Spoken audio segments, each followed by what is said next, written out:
can make all the money in the world, but that money's never going to make you happy.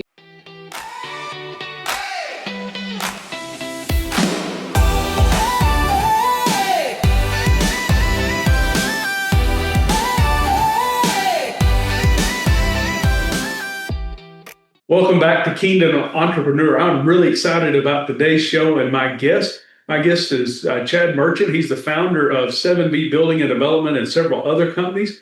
And Chad, we're really excited to have you here today. And maybe just start us off with maybe a 60-second brief kind of history of Chad Merchant and how you got to this point in business. Well, I went to high school in Dexter, New Mexico. I graduated there, married my wife. 41 years we've been married. Congratulations. Didn't have to get married. We were ready. I was 18 and a half years old. Oh, you're ready. Yeah, I was ready. So, we might circle back to that. No doubt. And then, I actually have an entrepreneurial spirit, I feel. I started a business right out of high school and did that. And I was traveling quite a bit, and that's not really good on a young marriage. So I decided to go back to college. Came back, went to Tech, graduated with a teaching degree from Tech, taught school for almost 11 years, coached as a head football coach. I feel like God blessed me. I was real successful at doing that. Okay. And then in 2002, my wife got sick and had to change professions. Okay. And so that's when you started in construction. Yes. Okay.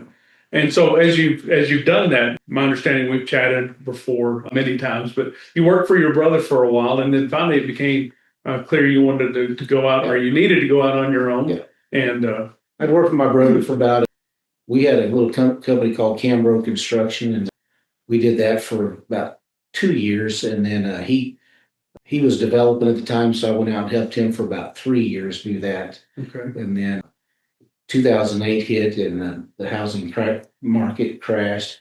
Money got tight, and so it was difficult for him to borrow money. And so he really just couldn't afford to have me anymore. Mm-hmm. And so that's when I left in 2008, I think the end of 2007, 2008, and then ended up where I am today. Okay. And when you talk about where you are today, both personally and then as a company, what have been some of the biggest factors in your personal growth as a man, as a follower of Jesus and a business owner? And then how has that also been reflected in the company? I became a Christian when I was 18 years old. My wife told me, and I would tell all girls to tell your future husband this, is I'm not going to be married to a man that's not a Christian. And I knew that whatever your motivation is to date or marry whatever the woman you have, I had to decide, okay, I'm going to try this. And so I did that. But I think I tried it for her more than me at the time. All right. Okay. And I did, but I felt like I was a good person. I felt like most of the time I did what God wanted me to do. I probably walked the line a few times. Okay. But in 2008, after I left my brother, I was at a low point in my life, the lowest I'd ever been. And my father-in-law, Jimmy Derrick, invited me to go to Higher Ground. And for years, he'd invited me to go to Higher Ground. And I always had an excuse not to go. Because to be honest, it didn't sound like 4 days of praying and singing didn't sound that like much fun to me.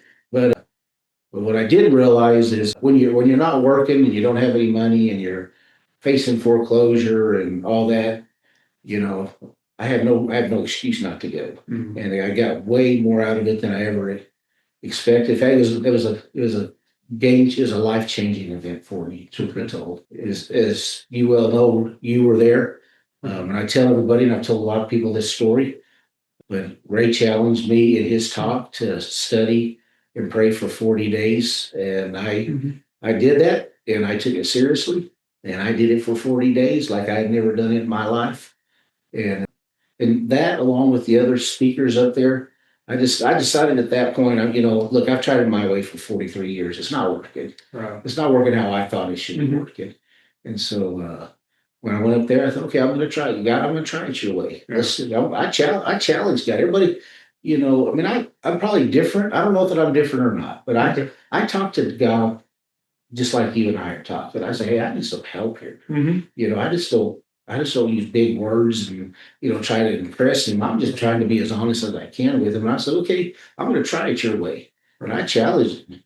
And the one thing that I challenged was like, give me another chance. Give me another chance and I'll give it back.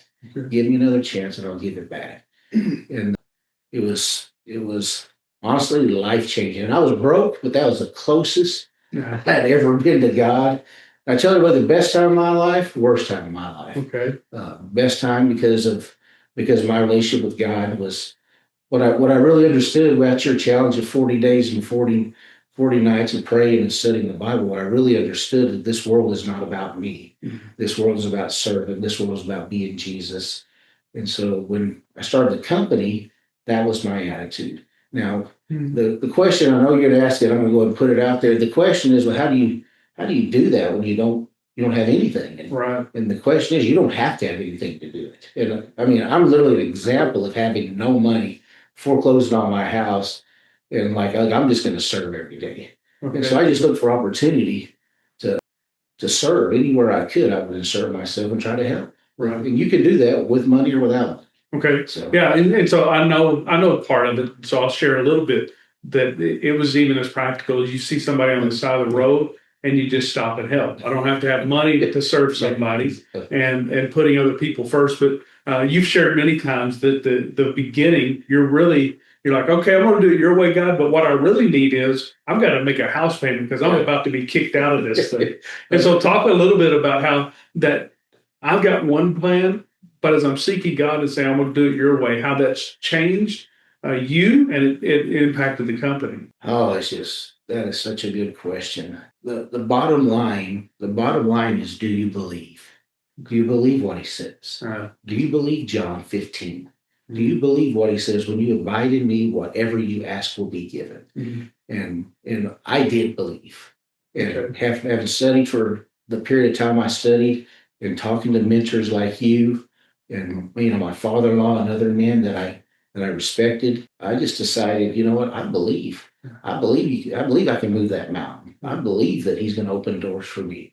But I believe and look, I don't have to work to get into heaven. And I know that. I mean, I have an advocate that gets me there. But what I believed is that he would bless me when I would stop and help somebody on the side of the road, when I'd go mow somebody's yard, when I'd fix something on their house, when I just show up. Right. Just showing up's a big deal. We're all so busy in our lives. Look, when you're not working and don't have anything to do, I'm sorry, you have no reason not to show up. I'll show up. Right. I'll show up. And that's and again, I'd like to tell you I learned that from myself. Mm-hmm. That's just a deep down conviction. But I watch members of my family, Matt and Jana, for one in particular. If you know Matt and Jana, they always show up. Yeah.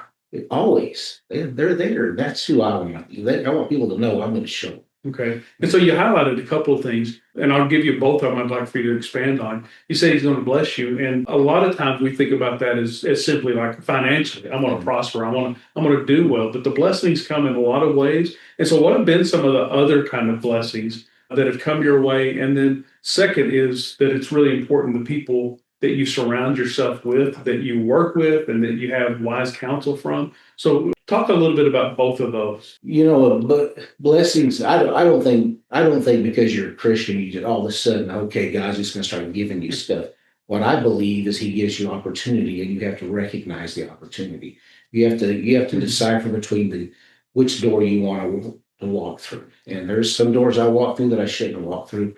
But again, when I started the company, all I was trying to do, all I was trying to do was make a house payment. That was my plan. I had no plan beyond making a house payment and building the first store I ever built. And so from there, but what I started recognizing is when I was abiding in him, is I would get opportunity. And things would happen to me that just don't happen. And I've got story after story after story after story that, look, I tell somebody this story and said, how does that even happen? Right. How does God put you in that position at that time, right when you need it? Right. And that happened over and over and over again to me. And I can tell you, a lot of people said I should write a book about. I think it'd be a great one. About about what he's done. And I've got some really cool stories. I don't know how fast, if you want me to fast forward a little bit or tell you about a few of those couple of things that happened early on that just God showed himself to me. But I think God's all around us. I think you just got to look and see it. For sure. I think. Well, I think it'd be good to get to some of those stories, but share just a moment some of the other blessings. Like I love to think about the Louis story and how just you need somebody to work, but he became more than an employee. Yeah. He became a friend. Yeah. And not to brag on you, but even the impact that the relationship, God working through you, has had on him and so many other people. Louis Polanco was my first employee. Mm-hmm. Him and Derek were my first employees. Louis was my dad's neighbor in Las Cruces, New Mexico. And Louis could run equipment and he could weld, he could do a little bit of everything. But what I decided I was going to do in business, and I've tried to do this my whole life, but I was going to go to another level in serving God and serving people. I like to treat people like I like to be treated, right? And that's how I tried to treat Louis. And Louis was the first employee to ever retire from the company. If I had to start the company again, I couldn't have found a better guy than Louis to grow with. One time he told me, in fact, Louis had such an it was impactful on my life that God put him in my life. That was somebody that was willing to travel with me and grind with me and work with me. And he never questioned. We just did it. And one time he told me, he said, Chad, he said, if you asked me today to go to Alaska and pick you up a sandwich, I'd say, when do you want me to leave? And that's the type of guy he was. He didn't question. He just did it. And when he retired, a really cool story is after he was gone, he called me, and God just sends people when you need them, right? Right. And I was having a really tough time at that point, and Louis called me and just to check on me. He said every now and then he'll still call me. And he said, "How you doing?" And I said, "I'm doing okay." And he said, "No, how you doing?" And I said, "I was kind of struggling, Louis." And he told me, it almost makes me emotional to talk about it. He said, "Chad," he said, "if I was younger," he said, "I'd leave today and go back with you again." He said, "You changed my life." And I said, "No, Louis, I was just a middle guy." Right. I said, "God changed your life." I said, "You went out and worked with me." And I couldn't have done this without Louis. I couldn't have done it. And he was a big integral part of it. And when God allowed me to be the middle guy, do some cool things in his life. Right. I don't want to brag on that because it wasn't me, it was God. But Louis was, I just couldn't have had a better. And Louis is older than I is, about 4 or 5 years older than I was. And so he was in a lot of ways a mentor because he had done a lot of things. So, but he trusted me. Right. He trusted my decision making, and that's why I think he stuck with me for so long. Right. And it's a great illustration of how really loving the people that God places in your life, even to think about the team that you have was really a gift from God and an opportunity to serve him by loving them. And that there's blessings that aren't just financial, that you really become part of each other's lives. Oh, 100%. 100%. Yes. Look, you can make all the money in the world, but that money's never going to make you happy. And I tell everybody, look, money just makes decisions easier. What makes you happy is seeing somebody's life improve. What makes you happy is seeing somebody be able to do something they couldn't have done unless, I was able to be the middle guy for that. Right. And I say I'm the middle guy because I really feel like God has made me the middle guy. Because it's not me doing it. I'm being able to bless people, and I'm the middle guy doing it for God. Right. And so, and I say that all the time. Okay. So yeah, it's a great attitude, and it's true. Yeah, that God works in us to change us, but then He works through us. And so you've also mentioned the people that are around you. It's a really cool. Some people look at family business and say it's got to be a nightmare, and it definitely has its challenges.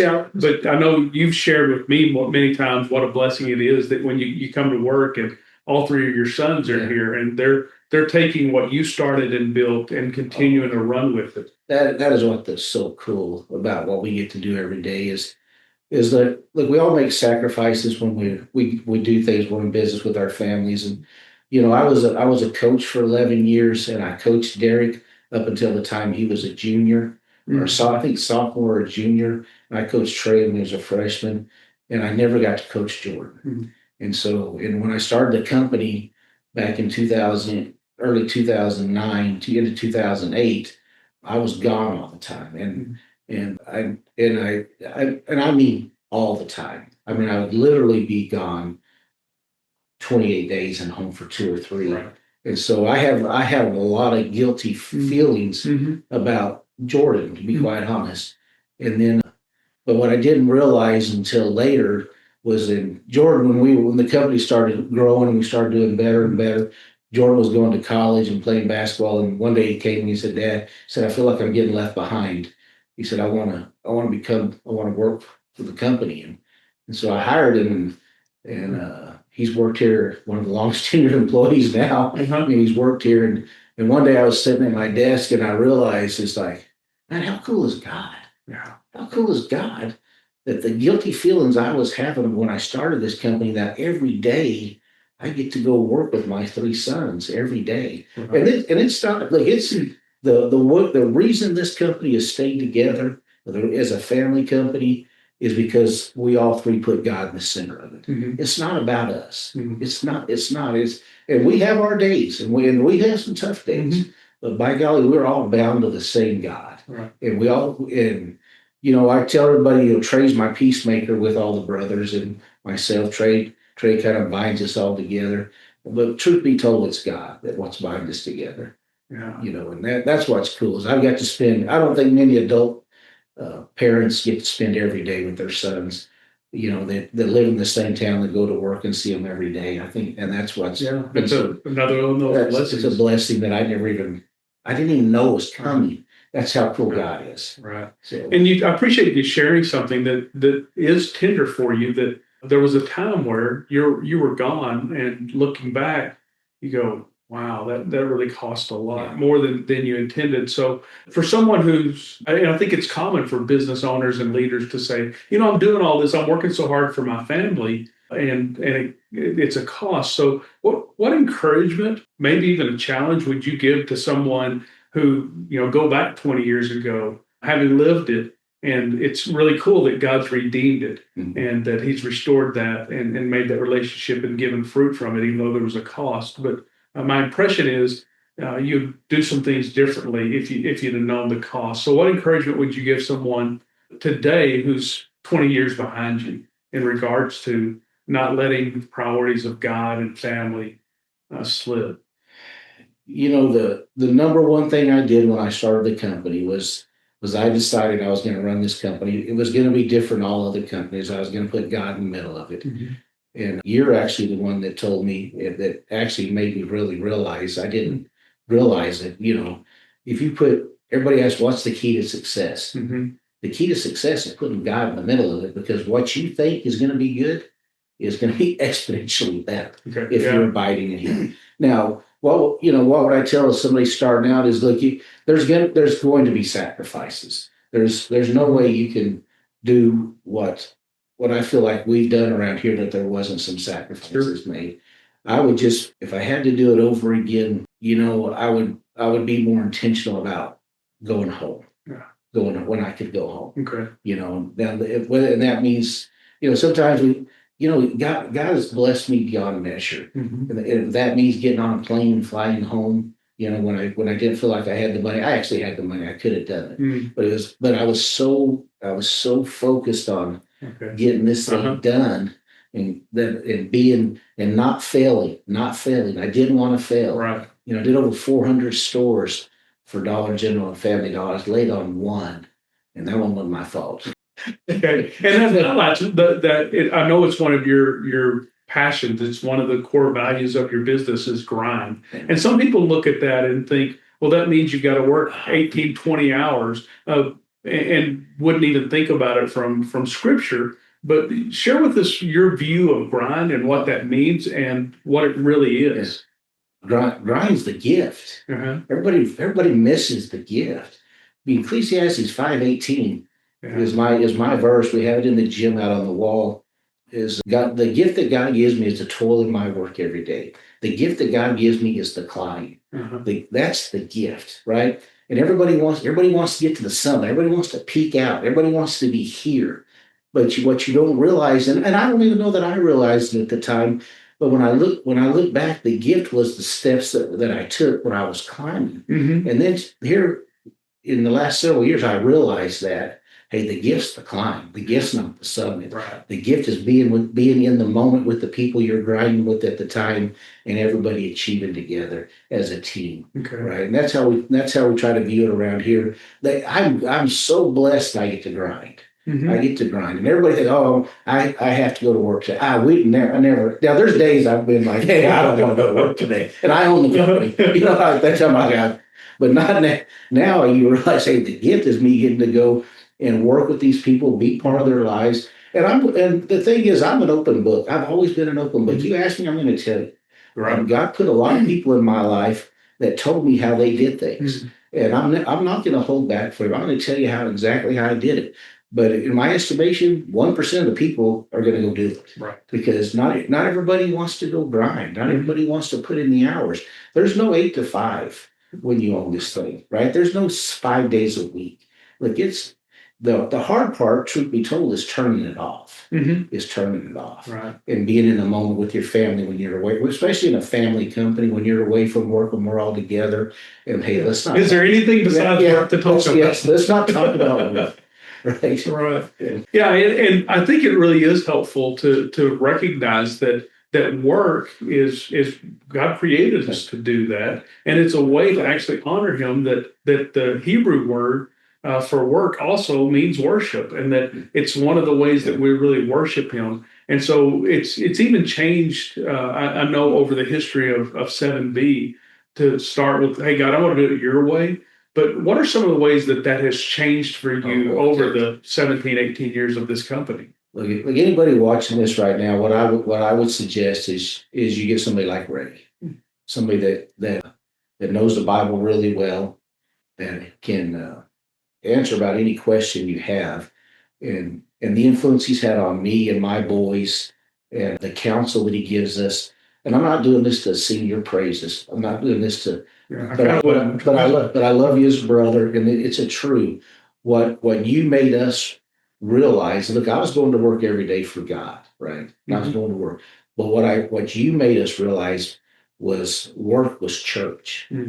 Church wasn't on Wednesday and Sunday. Church was there. This is church. Where I go every day is church, because I'm here to serve my people. And when you realize that is when it really changes, because that is when you go. It just clicks. You're like, oh, you're right. That is what I'm doing. I'm going to church today. I'm going to serve today. The people we hire, they're not here to serve me. I'm here to serve them.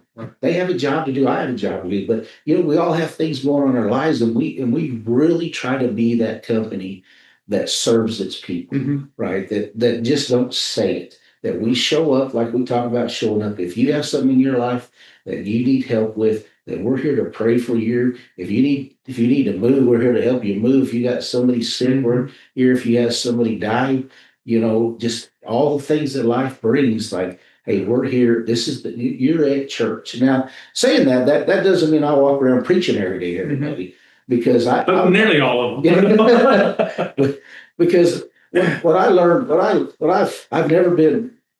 Look, show me, don't tell me. Right. That's my attitude. And that's where I think we're different. We're not perfect, and we're never going to be perfect, and we make mistakes, but man, we're trying. Right. And that's also one of the core values of do the next right thing. Is recognize we're not going to be perfect. The way we treat people, the way we do jobs, but to say, man, when we realize that, we're going to fix it and we're going to do the next right thing. And so I love those core values that really serve as a compass to say, hey, this is where we're going. And you talked about turning that leadership pyramid upside down instead of, hey, I'm the founder. This is my company, and you're all here to serve me. And going, wait, no, I'm at the bottom, and I'm here to serve you. And you've seen that really take hold throughout the company. People pitching in and helping each other out, and really loving and caring. You and I have talked about it before, but how often, whether it's leadership, team members, whoever it is, somebody's got something going on, and they feel freedom to ask for a prayer, or to even walk in and say, can I pray for you?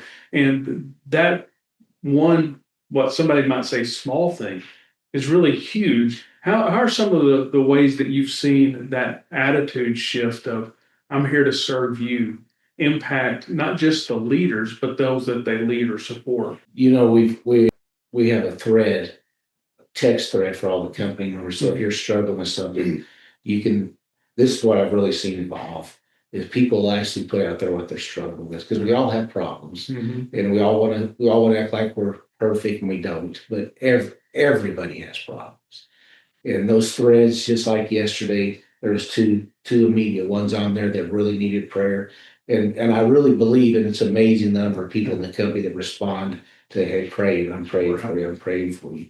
And that's what we really try to do, is pray. And I'll have people come in my office and I want to pray about this. Right. And that, to me, that's the cool thing about what we get to do, is because we're serving every day. That's what God intends me to do.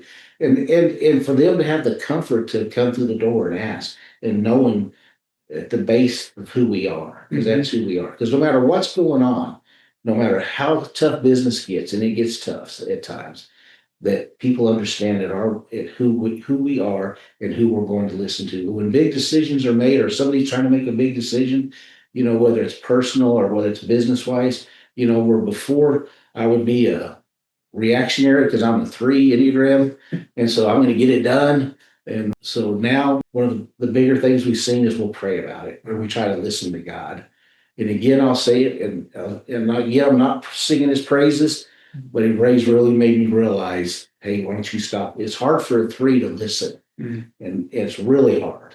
And for me to stop and listen, and the times I do that, it's so rewarding that I listen, because I'm a doer. I'm a doer. Yeah, and it is. There's a tendency, I think, for us to say, I've got to go out and execute. I don't have time to pray, or personally, or pray with people.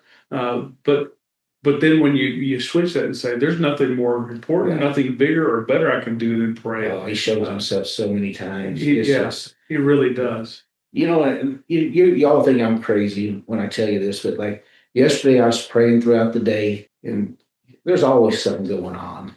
I was praying throughout the day, and I drove to my arena. I was going to go rope a few calves, and I know this, and people can say, "Oh, you're crazy. That doesn't mean anything." Well, I pull up to my arena, and sitting on top of my arena is this white dove. I mean, as white as could be. And I was like, "I see you, God. Yeah, I see it. Right. I know you're there." But that's the stuff I just not that I'm looking for verification, but it's just like, if you're looking, I really think he shows himself to you. Yeah. And I think we miss that. For sure. So surrendering ownership of the company to God, recognizing it belongs to him. How's that changed things for you personally? And then how's it changed, you think, the company? It's not my company, for one. I'm just stewarding. It's God's company. And when I realized it was God's company, because I literally, when I pray, I say, God, help me steward your company the best I can. Right. Help me make those decisions.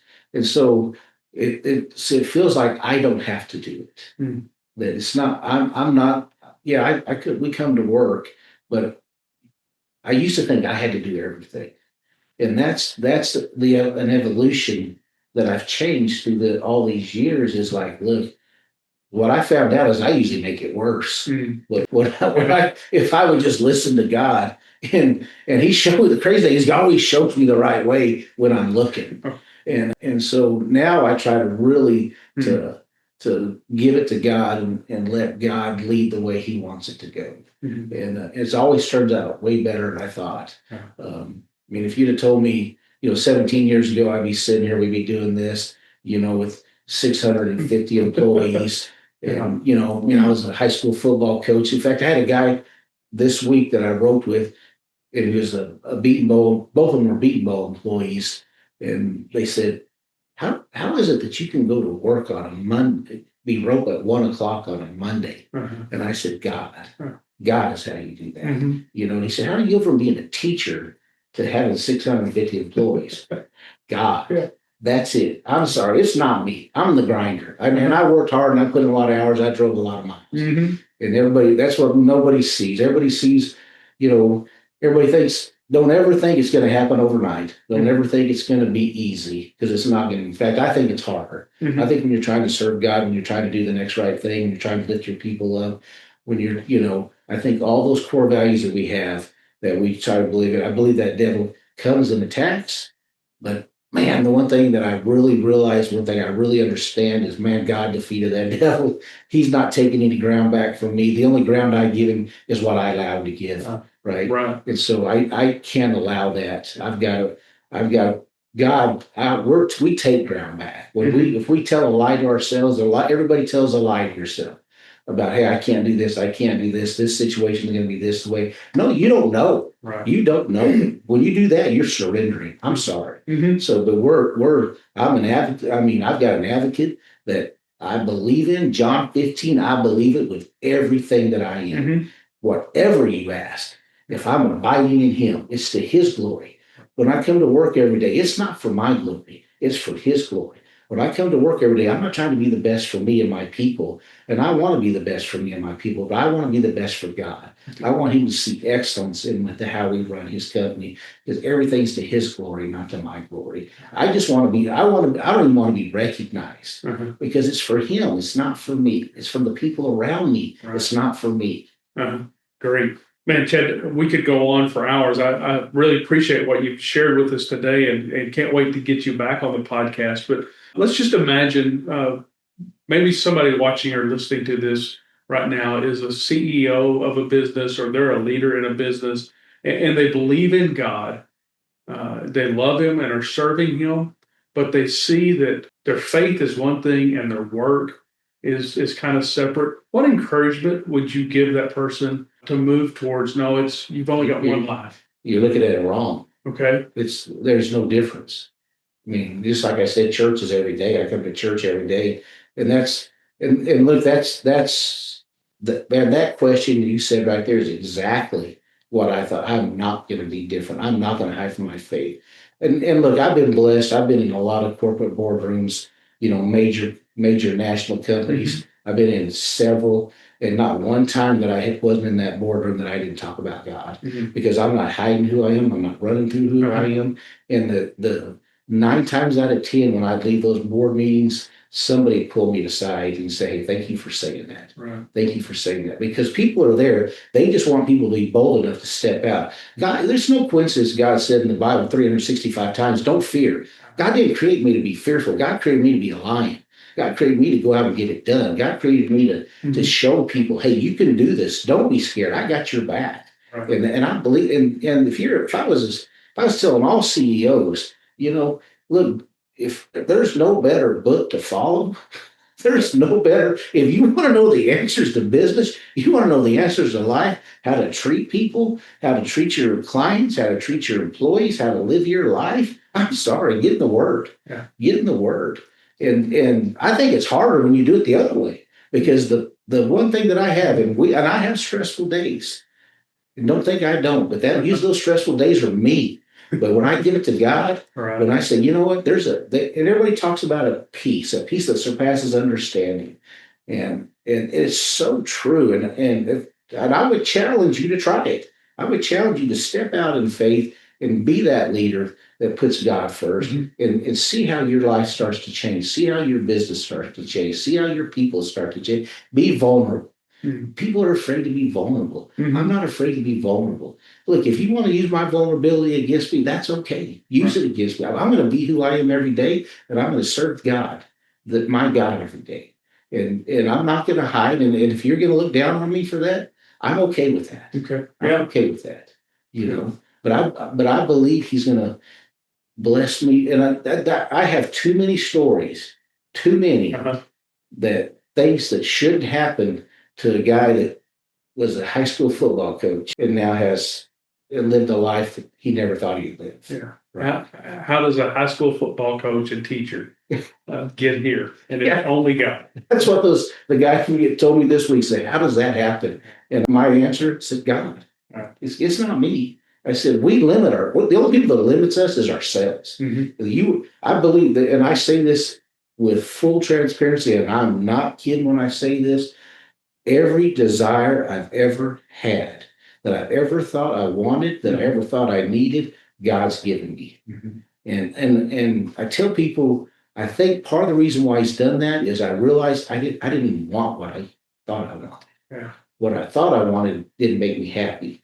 What makes me happy is serving other people. Yeah. And I think that'll be one of our subjects for one of the future times when you're back on, when you've achieved. A lot of people talk about the exits, and you've had some really cool exits. Yeah. And thought, man, I've got it made. And then in a little bit you go, that was pretty empty. Yeah. There's got to be more. And Yeah. God's worked through that to purify and clarify, like, hey, this is what you're really here for. So I really want to thank you for joining us on Kingdom Entrepreneur and sharing this part of your story with us. And I hope you enjoyed this. We want to encourage you to like and subscribe. I want to encourage you to share this podcast episode, because I really believe it's going to make a difference in the lives of a lot of people. And more than any of that, I want to encourage you, when you're in business, whatever it is, you're an employee, you're a leader, you're an owner, you're a CEO, whatever it is, because you're a child of God, it's important to remember this. It's his kingdom and it's your calling. It's all about him, and he's called you to partner with him and to work for his glory and to serve other people and to love them and to make a difference in the world. Thanks for joining us, and have a great day.